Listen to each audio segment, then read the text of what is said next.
నెలల్లో జరిగిన పాలన ఒకసారి ప్రతి ఇంట్లో కూడా చర్చనీయాంశంగానే మారింది. ఇంతకుముందు జగన్ను చూసాము, 5 సంవత్సరాల వైఎస్ఆర్సీపీ పాలనను చూసాము. ఇప్పుడు మళ్ళీ చంద్రబాబు నాయుడు గారి పాలన కూడా ఈ 2 సంవత్సరాలుగా చూస్తూనే ఉన్నాము. తేడా ఏమిటి అన్నది ఈరోజు ప్రతి ఇంట్లో కూడా నిజంగానే చర్చనీయాంశంగానే జరిగింది. ఈరోజు కూడా నేను చెప్తా ఉన్నా,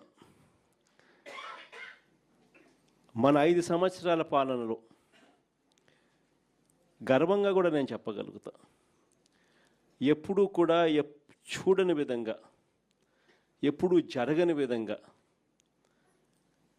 పాలన అనేది వైఎస్ఆర్సీపీ ప్రభుత్వ హయాంలో మనం అందించగలిగినాము అని గర్వంగా కూడా చెప్పగలుగుతాం. మేనిఫెస్టో అని చెప్తూ దీంట్లో ప్రజలకు ఇది చేస్తాము, అది చేస్తాము, ఇది చేస్తాము అని చెప్పి ఎన్నికలప్పుడు మాట చెప్పిన తర్వాత మనము రానంత వరకు ఎన్నికల మేనిఫెస్టో ఎప్పుడు ఎన్నికలు అయిపోయిన తర్వాత చెత్తబుట్టలో పడేసేవాళ్ళు.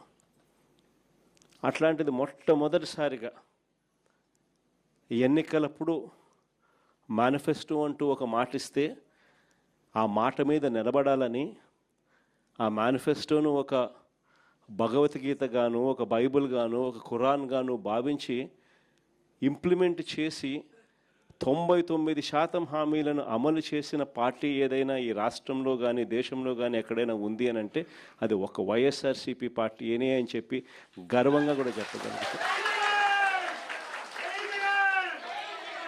మేనిఫెస్టో అన్నది ఆ మాదిరిగా క్రమం తప్పకుండా బడ్జెట్ సమావేశాలు పెట్టేటప్పుడే ఏ పథకం ఏ నెలలో ఇస్తాము అని చెప్పి కూడా క్రమం తప్పకుండా మళ్ళీ అది అమలు చేసిన పార్టీ కూడా ఎక్కడైనా దేశంలో ఉంది అని అంటే అది కూడా ఒక వైఎస్ఆర్సీపీ ప్రభుత్వం మాత్రమే. అంతగా ఏకంగా ఎప్పుడు కని విని ఎరగని విధంగా పరిపాలనలో మార్పులు కూడా తీసుకొచ్చు. మనం రాకమునుపు స్కూళ్ళు ఎలా ఉండేటివి, మనం వచ్చిన తర్వాత స్కూళ్ళు ఎలా మారాయి అన్నదానికి మీలో ఎవరికి మైక్ ఇచ్చినా కూడా నాకన్నా చక్కగా చెప్పగలుగుతారు. మనం రాకమునుపు హాస్పిటల్లో ఆరోగ్యశ్రీ పరిస్థితి ఎలా ఉండేది, మనం వచ్చిన తర్వాత హాస్పిటల్లో ఆరోగ్యశ్రీ పరిస్థితి ఎలా మెరుగైంది అన్నది నాకన్నా బాగా మీలో ఎవరికి మైక్ ఇచ్చినా కూడా నాకన్నా బాగా చెప్పగలుగుతారు. మనం రాకమునుపు వ్యవసాయం అన్నది రైతు ఎన్నెన్ని ఇబ్బందులు పడుతూ ఉన్నారు, మనం వచ్చిన తర్వాత రైతు ఏ విధంగా బాగుపడ్డాడు అన్నది నాకన్నా బాగా మీలో ఎవరికి మైక్ ఇచ్చినా కూడా చక్కగా చెప్పగలుగుతారు. మనం రాకమునుపు గ్రామ స్థాయిలో పరిపాలన అన్నది అందక, ఇంటికే వచ్చే పరిపాలన కథ దేవుడెరుగు, పరిపాలనలో అందక, ఏ పథకము అందక ఎన్నెన్ని అవస్థలు పడాల్సిన పరిస్థితి, ఎవరెవరికి ఎంతెంత డబ్బులు ఇచ్చుకుంటే తప్పనిచ్చి పథకాలు అందని పరిస్థితి అన్నది ప్రతి ఒక్కరికి తెలిసిన పరిస్థితి నుంచి మన వైఎస్ఆర్సీపీ ప్రభుత్వం అధికారంలోకి వచ్చిన తర్వాత పాలన ఎలా మారింది, ప్రతి గ్రామంలోనూ సచివాలయాలు ఎలా వచ్చాయి, ప్రతి 50-60 ఇళ్లకు ఒక వాలంటీర్ వ్యవస్థ ఎలా వచ్చింది, పథకాలన్నీ కూడా పారదర్శకంగా ఎలా ఇంటి వద్దకే వచ్చాయి, పాలన అన్నది మన ఇంటి వద్దకు వచ్చి మన తలుపు తట్టి మనల్ని ఏ రకంగా ఆలింగనం చేసుకుంది అన్నది మీలో ఎవరికి మైకి ఇచ్చినా కూడా పరిపాలనలో వైఎస్ఆర్సీపీ ప్రభుత్వ పరిపాలన గురించి నాకన్నా చక్కగా మీరే చెప్పగలుగుతారు. ఇన్ని గొప్ప గొప్ప మార్పులు తీసుకొని రాగలిగినాం. విద్యారంగం అయితేనేమి, వ్యవసాయ రంగం అయితేనేమి, వైద్య రంగం అయితేనేమి, పాలన ఇంటి వద్దకే తీసుకొచ్చే పరిస్థితులు అయితేనేమి, ఆడవాళ్ళకు భద్రత కల్పించే దిశ యాప్ లాంటిది తీసుకొచ్చి తోడుగా నిలబడడం అయితేనేమి, ప్రతి గ్రామంలోనే ఒక మహిళా కానిస్టేబుల్ గ్రామ సచివాలయంలో ఉండడం అయితేనేమి,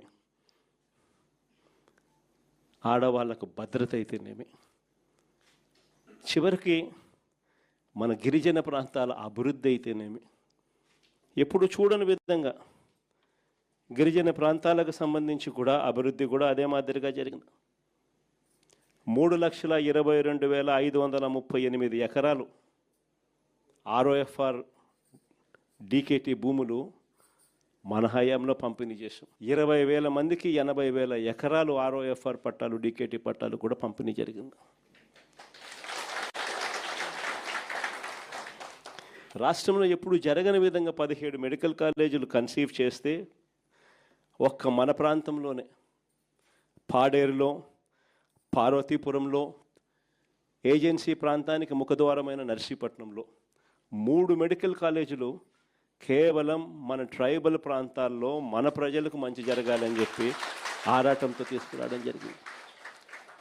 కురుపంలో ట్రైబల్ ఇంజనీరింగ్ కాలేజ్, సాలూరులో ట్రైబల్ యూనివర్సిటీ, కేవలం మన గిరిజనులు బాగుపడాలి, గిరిజనులు చదువుల్లో మిగతా వారికన్నా కూడా ఇంకా గొప్పగా అడుగులు వేయాలి అన్న ఆరాటం ఎక్కడన్నా కనిపించింది అని అంటే అది ఒక్క వైఎస్ఆర్సీపీ ప్రభుత్వ హయాంలో మాత్రమే కనిపించింది కూడా గర్వంగా చెప్పగలుగుతాం.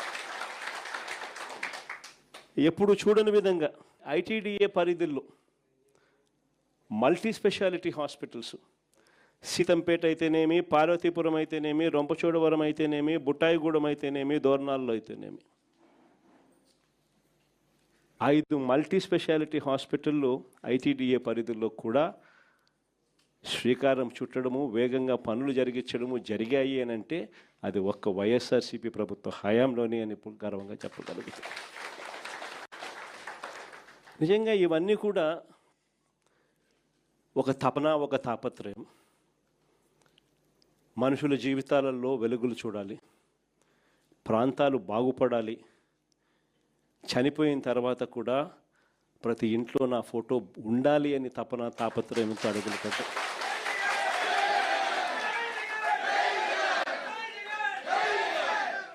కానీ ఈ 2 సంవత్సరాలు చంద్రబాబు నాయుడు గారి పాలన కూడా చూసాం.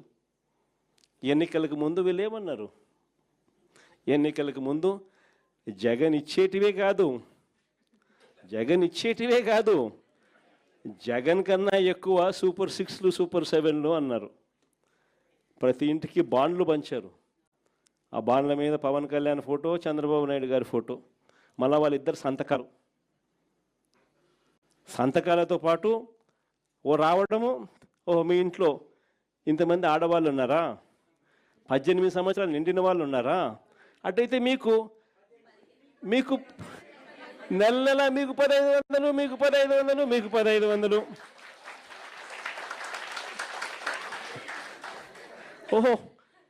ఓహో మీ ఇంట్లో 50 ఏళ్ళు నిండిన వాళ్ళు కూడా ఉన్నారా? 50 ఏళ్ళు నిండిన వాళ్ళు కూడా మీ ఇంట్లో ఉన్నారా?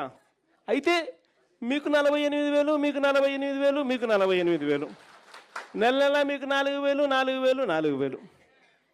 అంతేనా? అయ్యో, మీ ఇంట్లో 18 ఏళ్ళు నిండిన పిల్లాడు ఉన్నాడా? 19 ఏళ్ళు నిండిన పిల్లాడు ఉన్నాడా?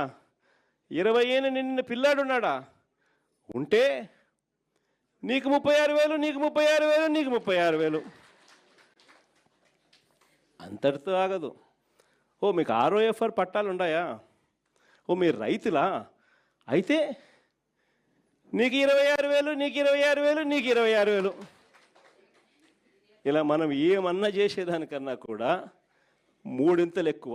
ఈ మాదిరిగా ప్రతి ఇంటికి కూడా వెళ్ళి బాండ్ల రూపంలో బాండ్లు పెట్టి వాళ్ళ మేనిఫెస్టో చూపించి ఈ మాదిరిగా ఒక పద్ధతి ప్రకారం ఎన్నికలు జరిగించారు మోసం చేస్తూ.